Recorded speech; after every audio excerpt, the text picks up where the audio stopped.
le damos la bienvenida aquí en Moseil a Joaquín Perren, candidato a diputado nacional por la Neuquina. Bienvenido, muchísimas gracias. ¿Cómo andás? Muchas gracias a vos, Fernando. Un saludo a tu audiencia. Yo siempre te escucho, así que Mirá, un honor para ¿de mí verdad? estar en este Bueno, espacio. Sí, muchas sí. gracias. No, por Ah, no favor. sé si... El agradecido soy yo. ¿Sí? Sí, Bueno, sí. bueno. Muchísimas gracias por tus palabras. Bueno, la idea es que te conozcan un poco más, yo también conocerte un poco más respecto de tu mirada política. Me imagino, digo, un investigador universitario, doctor en historia, a cargo también del CONICET aquí en la región. Sin dudas, militancia política, mirada política, claramente, pero con esa novedad de mirar la cosa desde la postulación de un cargo electivo, ¿no? ¿Cómo te llevas con eso? Contame la impresión de, te dijeron, che, nos gustaría que vengas ¿Querés que acá. te cuente la Por historia, favor, por Fernando? favor. Me vas a tener que callar, viste que a los historiadores, Bien, bien. si tenemos algo es que nos gusta hablar, así No va a ser que nada personal si te va a decir. cuando me cortes no lo voy a tomar como algo Dale. personal, ni mucho menos. Yo hace 2 años soy director regional de CONICET. Para la audiencia, CONICET es el principal organismo de ciencia y técnica de la Argentina y uno de los 20 más importantes a nivel mundial. Claro. No porque lo digamos los argentinos, sino porque así lo establecen rankings que están conformados por las instituciones más respetables a nivel mundial. No te digo que es la escaloneta, pero algo que se parece bastante, un orgullo para los argentinos. Y ese CONICET que había proyectado en 2024 dejó de existir. El Estado Nacional se retira en materia científica y tecnológica, simplemente nos suelta la mano. Y fue ahí cuando comencé a trabajar de manera articulada con el Estado provincial, con ministerios, secretarías, subsecretarías, firmamos acuerdos técnicos, adquirimos equipamiento, pudimos seguir produciendo conocimiento atento a las demandas de nuestro territorio. Eso es lo que hacemos los científicos y fue muy grande la mano que nos dio provincia para mantener todo ese sistema a flote. Y fue en ese marco, una reunión de trabajo, una más a mi criterio, a la que asistí desprevenido y se me hizo esta propuesta de formar parte de la lista y después de una paritaria familiar, imagínate, soy papá de un bebé de 2 años, Mira, tuve que conversar con mi compañera, tuvimos que organizar la logística familiar, todo lo que tiene que ver con el cuidado, después de 48 horas de ardua negociación y reorganización familiar acepté el desafío y el compromiso con este espacio político. Pero no es simplemente agradecimiento al Estado provincial por mantener a flote el sistema científico y tecnológico de la región, sino porque soy un enamorado del modelo neuquino. Un modelo que, entiendo, se sostiene en 3 pilares: equilibrio territorial, revertir brechas regionales que vienen cocinándose hace décadas, con un proceso de regionalización que pone los recursos de hoy al servicio de los recursos de mañana, un Neuquén equilibrado en términos sociales, con la educación como palanca de movilidad social y un Estado ordenado, tercer pilar, que permite diseñar una política pública desde el último rincón de la provincia a la capital y no al revés. Ese modelo, esos 3 pilares, son los que me hacen estar ocupando esta posición y estando convencido que tenemos que defender este modelo en el Congreso de la Nación. bien. Bueno, 48 horas de análisis, dijiste acepto la candidatura. Acepto. Es un momento de papa caliente en la política nacional para decir cosas, me imagino, del campo científico, del campo social. Muchísimo. Y la cuestión educativa. Habíamos tenido un encuentro en pasillos aquí de Prima Multimedios días atrás cuando vos venías a M550 a hacer una entrevista. Me contabas de cómo es el rol de docente en esta época, en este cambio de época con jóvenes. Voy a ir al lugar común, pero entiendo que tengo una hija de 17. Yo describo bastante la situación respecto de descreimiento, de respaldo por ahí no con tantos elementos a figuras emergentes, eso del imperio de las sensaciones y de los impactos como forma de atracción, no tanto, che, ¿qué me está diciendo? Levantando un poquito más la cáscara de la superficie a ver qué está diciendo tal o cual candidato. ¿Cómo es ese punteo con el estudiantado? Salgo de mi rol de candidato, me pongo ahora la camiseta de docente. Te contaba en esa conversación que tuvimos en los pasillos que hay mucho descroleo en el mundo de la juventud, inclusive en buena parte de la población, ¿no? Esos titulares Sí. que son atractivos, muchas veces son convocantes, pero como bien decías, son una cáscara vacía. Entonces está bueno usar esos eslogans, esas conversaciones que aparecen en el aula para problematizar, ¿no? Para estirar los límites de lo posible, claro, para que una categoría como la casta la podamos trabajar en aula, la podamos mirar de diferentes lugares, esto del Estado, si es un problema o si es una solución, qué tipo de Estado. Y a mí me gusta mucho que se generen esos espacios de debate en el aula. No soy de esos docentes que viene con un plan prefigurado y da una clase magistral. Doy espacio a la participación, aparecen estos eslogans propios del escroleo o de la política del escroleo, como suelo llamarla, y está bueno usar el espacio áulico para discutirlos, para tensionarlos, para problematizarlos y establecer un diálogo, no una bajada de línea. Claro. No es mi estilo y me gusta mucho generar espacios de debate en el aula. Me parece que es lo que nos toca en esta coyuntura tan compleja. Difícil hablar, ¿no? Digo, no sé si están así lo que cruza la universidad, pero digo, un tiempo en el que escuchar al otro cuesta un montonazo, ¿no? Porque la grieta generó eso, que nos abroquelemos en determinados espacios políticos, que le hablemos a los que más o menos piensan como nosotros y que trabajemos nuestra identidad a partir de eslogans. Entonces, generar en el aula ese espacio de intercambio y enriquecernos a partir del diálogo es bien complejo en esta época, pero yo no me rindo, Fernando. No, yo por supuesto, me rindo no claudicaremos. y me encanta, jamás, y me encanta generar esos ámbitos de debate, de discusión, de polémicas, inclusive como historiador doy temas que son complejos, qué sé yo, pensamiento económico de Keynes, ¿no? Uno simplemente lo transmite, trata de mostrar el ABC, pero muchos estudiantes sienten que yo estoy defendiendo a Keynes, simplemente estoy mostrando su esquema teórico. Claro. Y ahí se arman debates, no sabes lo interesante. Interesantísimo. Interesantísimo. Me imagino que sí. Gran experiencia. Estamos con Joaquín Perren, candidato a diputado nacional. Bueno, estamos tratando que ustedes lo conozcan un poco más respecto de su pensamiento.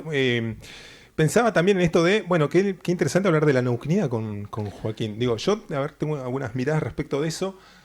Es un trabajo en construcción permanente la neuquinidad, digo, en una provincia como Neuquén, con esas olas migratorias, con el vector energético muy claro, pero digo, todo el tiempo entrando gente, ¿no? Y laburando acá en Neuquén con esa diversidad que al menos yo celebro. Digo, contame qué es para vos la neuquinidad. Digo, al margen de lo que decías recién de 3 pilares fundamentales, digo.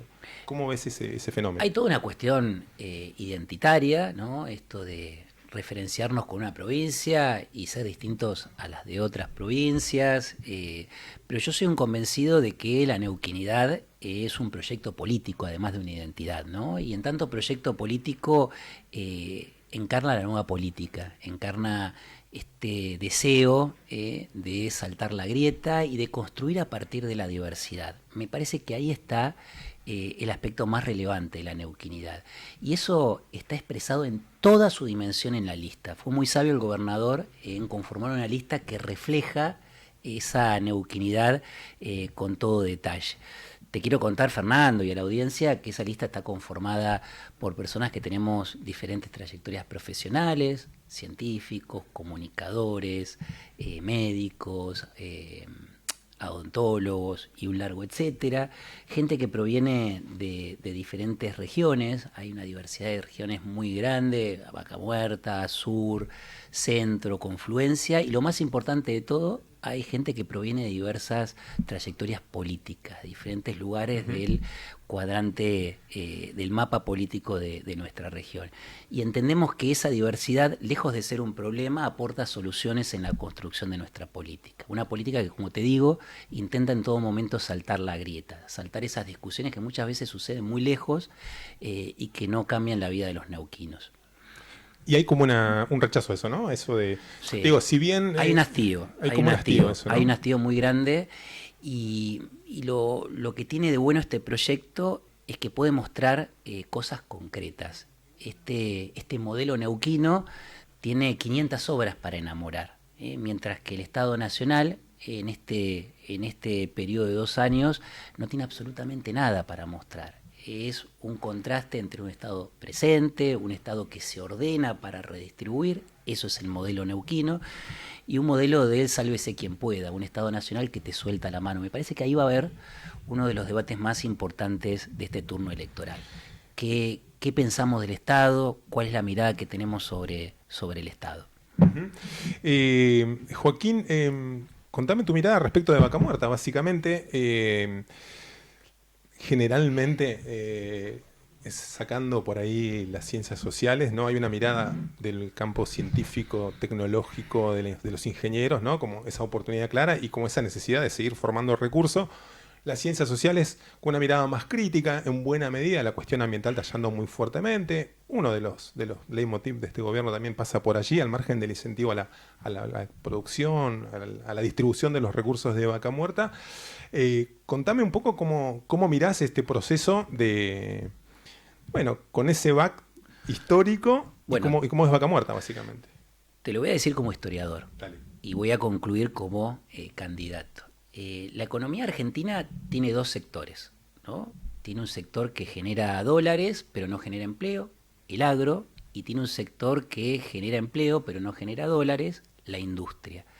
Y el devenir económico de nuestro país en los últimos 80 años tiene que ver con esa dinámica. La economía crece, la industria consume dólares, esos dólares en algún momento se acaban, se produce una crisis, cuya manifestación es una devaluación, y un ajuste fiscal. Esa es nuestra historia en los últimos 80 años. Claro. No tiene nada que ver con el peronismo, es inclusive previo, es resultado de la respuesta argentina a la crisis de 1930, cuando nos animamos a tener una industria nacional. Yo lo que veo es que con Vaca Muerta estamos sumando una segunda turbina generadora de dólares y tenemos la posibilidad por primera vez en la historia de escapar a la restricción externa, a esto de tener un crecimiento económico sostenido en el tiempo, que cada 10 años no nos choquemos con la misma piedra, que es una piedra de crisis, de evaluación y ajuste fiscal. Entonces, por primera vez en la historia, y esto lo digo convencido de lo que te estoy comentando, es que si a Neuquén le va bien, a la Argentina le va a ir bien.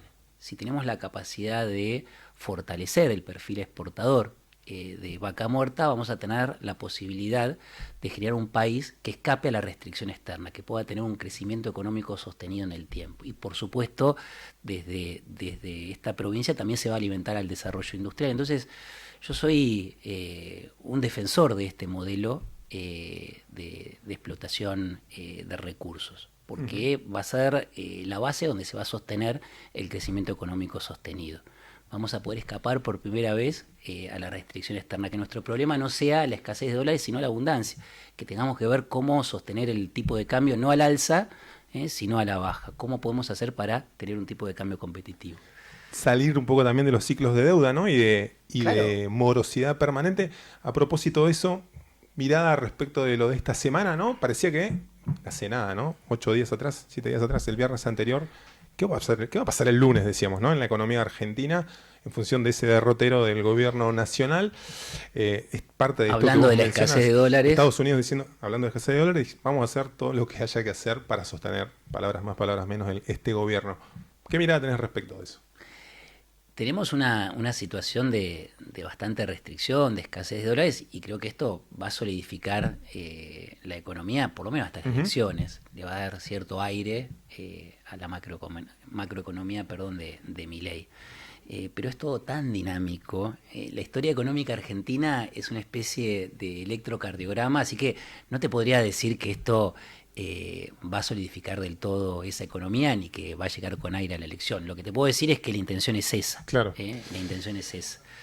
Y sobre todo un apoyo atado a las elecciones, pareciera ser, digamos, ¿no? Cuyos... ¿Te acordás que algo parecido había sucedido hace 4 años? Es algo que se repite sistemáticamente en nuestra historia política. Ni hablar. La escupidera se dice en lenguaje popular, ¿no? Tener ahí un apoyo, un sostén para llegar con aire a un proceso electoral. Y con errores similares, ¿no?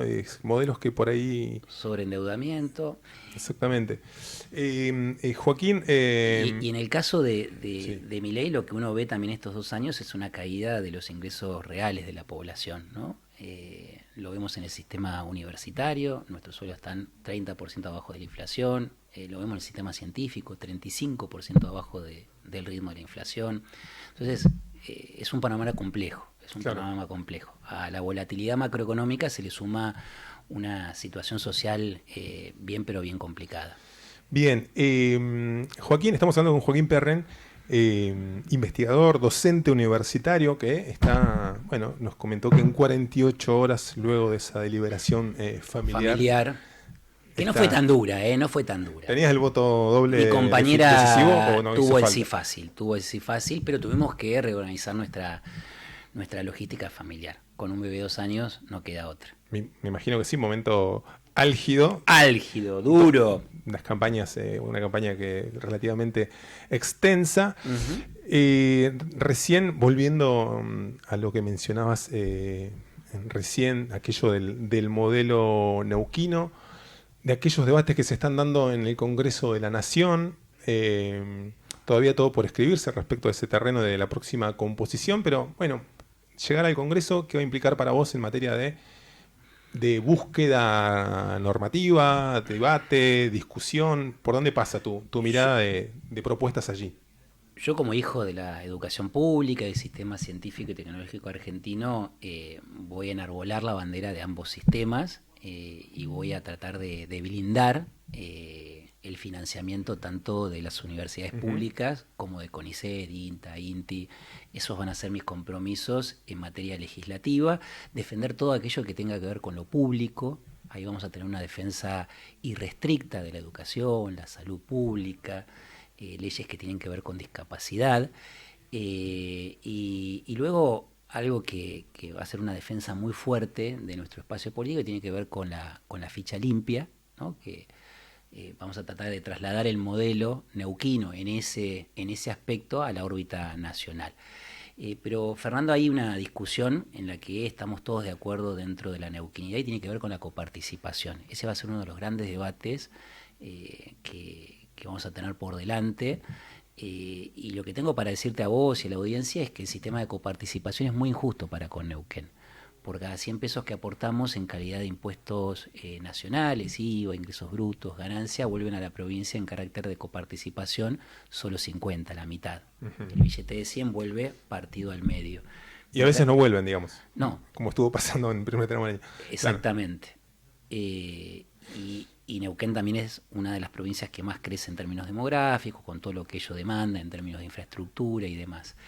Mientras que otras provincias, por cada 100 que aportan, reciben 700. Entonces ahí vamos a tener que incidir, vamos a tener que generar una fuerza parlamentaria para instalar esa temática. Ese va a ser uno de los ejes fuertes de nuestra labor parlamentaria. Bueno, está esa mirada también del grueso de los gobiernos provinciales, el gobierno neuquino también siendo parte de esa... Yo lo veo así, ¿no? Como buscar los acuerdos posibles. Exacto. Sin dejar de impulsar los preceptos, bueno, que atraviesan en buena medida algunas continuidades de la historia provincial, con la impronta de este tramo de Rolando Figueroa con el Frente Neuquinizate y ahora con la Neuquinidad en esa búsqueda de tener representatividad allí en diputados y en senadores. Pensaba en aquella primera mirada de los gobiernos patagónicos, ¿no? Eso de trazar algún tipo de límite tempranamente con la gestión del gobierno de Milei. Hay como una base allí de ir por esos consensos posibles o directamente de posicionarse respecto de la mirada que se quiere del país, sobre todo en la región patagónica, ¿no? Hay como un consenso básico respecto de eso. Resta ver si finalmente esta coyuntura tan complicada hace rever algunas posiciones del gobierno nacional, ¿no? Lo que tengo para decirte, Fernando, es que como compromiso vamos a defender todo aquello que beneficia a Neuquén y nos vamos a poner con uñas y dientes a todo aquello que comprometa los recursos y los intereses de los neuquinos. Y vamos a tener que ver tema por tema nuestro esquema de alianzas. No va a haber nada prefigurado. Hay temas que son banderas y que no las vamos a dejar en las puertas del Congreso. Esto que decía, la educación pública, la salud pública, sistema universitario, la ciencia, eso son sistemas que vamos a defender de manera irrestricta y luego vamos a trabajar tema por tema con este principio defender aquello que convenga a los neuquinos y oponernos a aquello que nos perjudique. Y sin ataduras por encima, nadie nos va a decir qué tenemos que votar. Siempre vamos a pensar en el vecino, en la vecina de Neuquén, en el ciudadano de nuestra provincia y no en lo que diga cualquier fuerza nacional. Joaquín, bueno, se nos pasó volando estos 20, 25 minutos de charla. ¿Ya pasaron, Fernando? Ya pasaron, no, ya pasaron. No puedo creer. Es que... Hablamos mucho los historiadores, me parece. Y algunos periodistas también. Y algunos periodistas también. El hambre y las ganas de comer se llama, ¿no? ¿Te pasa que decís, yo no hablo tanto? ¿Te pasa eso? O sea, en un momento te asumiste como, che, hablo un montonazo. Los historiadores de base somos habladores. Y en campaña estoy tratando de sintetizar. Más selectivo. Más selectivo. Claro. Y uno en una clase habla lo que quiere porque es un poco el que organiza ese espacio. Claro. En una entrevista que es un mano a mano uno tiene que compartir la palabra. Claro. Entonces estoy aprendiendo eso. Como muchas cosas de este mundo que hasta hace unos meses me quedaba muy pero muy lejos. Bueno, un aprendizaje rápido. A mí me pasa esto de percibirme, me autopercibía no tan hablador.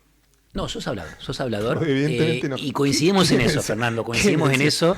Necesitamos tener 2 horas de programa para charlar de historia económica, de política local. Me encantaría, va a pasar y bueno, por así supuesto. Que ya subimos el compromiso. Y que sea la primera de muchas, Fernando. Ojalá que sí.